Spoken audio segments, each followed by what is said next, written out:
नमस्कार, मी गायत्रीज किचनमध्ये आपल्या सर्वांचं पुन्हा एकदा मनपूर्वक स्वागत। आज आपण रवा केक बनवणार आहोत। त्यासाठी सर्वप्रथम मी थोडासा रवा घेतलेला आहे, त्यामध्ये दूध ॲड केलेलं आहे आणि त्यामध्ये 1 चमचाभर तेल घातलेलं आहे आणि आता हे सर्व मिश्रण एकजीव करून घ्यायचं आहे व्यवस्थित प्रकारे।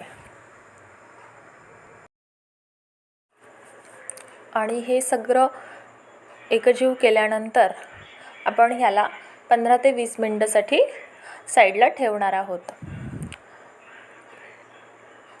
आता मी एक पातेलं घेतलेलं आहे, त्यामध्ये साखर घेतलेली आहे आणि त्यामध्ये मी थोडंसं पाणी घालत आहे। साखर भिजेल इतकंच पाणी घालायचं, जास्त पाणी घालायचं नाही आपल्याला।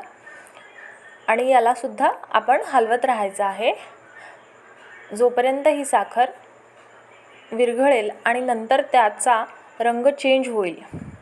आपल्याला याचा रंग पूर्णपणे चेंज होऊ द्यायचा आहे, तोपर्यंत आपण याला हलवत राहायचं आहे। पहा, साखरेचा रंग चेंज होत आलेला आहे।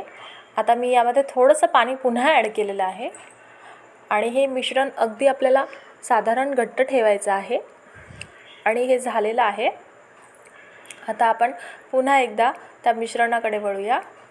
आता ह्या मिश्रणामध्ये आपण तयार केलेलं साखर ॲड करायची आहे। साखरेचा जो पाक आहे तो आपण यामध्ये ॲड केलेला आहे आणि याला व्यवस्थित प्रकारे पुन्हा एकदा हलवून घ्यायचं आहे। यामध्ये हे मिश्रण या कन्सिस्टन्सीमध्ये पाहिजे, जास्त पातळ किंवा जास्त घट्ट नाही। याच्यामध्ये तुम्ही टूटी फ्रूटी ॲड करू शकता। माझ्याकडे मनुके होते, मी ते ॲड केले। आता एका पातेल्याला तेल लावून घ्यायचं आहे, त्यामध्ये एक पेपर टाकायचा आहे। कोणताही पेपर चालेल, तुमच्याकडे नसेल अवेलेबल तर जो पेपर असेल तो आपण त्यामध्ये टाकू शकता। आणि त्या पातेल्याला आणि पेपरला तेल लावून घ्यायचं आहे। याच्यामध्ये मी इनो ॲड केलेली आहे। जर इनो घरामध्ये नसेल तर तुम्ही त्यामध्ये बेकिंग सोडा आणि बेकिंग पावडर दोन्ही ॲड करू शकता, पण बेकिंग सोडा आणि बेकिंग पावडर दोन्ही लागतं त्याला। आता ह्या पॅनमध्ये आपण पातेल्यामध्ये काढून घ्यायचं आहे।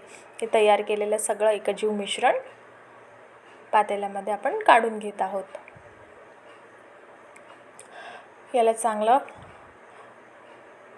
आणि यामध्ये आता मी थोडेसे मनुके पुन्हा ॲड करत आहे।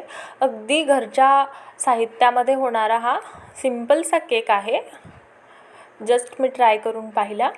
कढई मी 5 मिनिटासाठी गरम व्हायसाठी आधीच ठेवलेली होती, त्यामध्ये मी हे भांडं ठेवलेलं आहे पातेलं, आणि याला जवळपास 20 मिनिटं आपण होऊ द्यायचं आहे। आणि आता आपण पाहू शकतो हा केक झालेला आहे, किती छान प्रकारे झालेला आहे, जाळीदार। मी तुम्हाला प्लेटमध्ये काढून दाखवते। अगदी सुंदर हा केक झालेला आहे,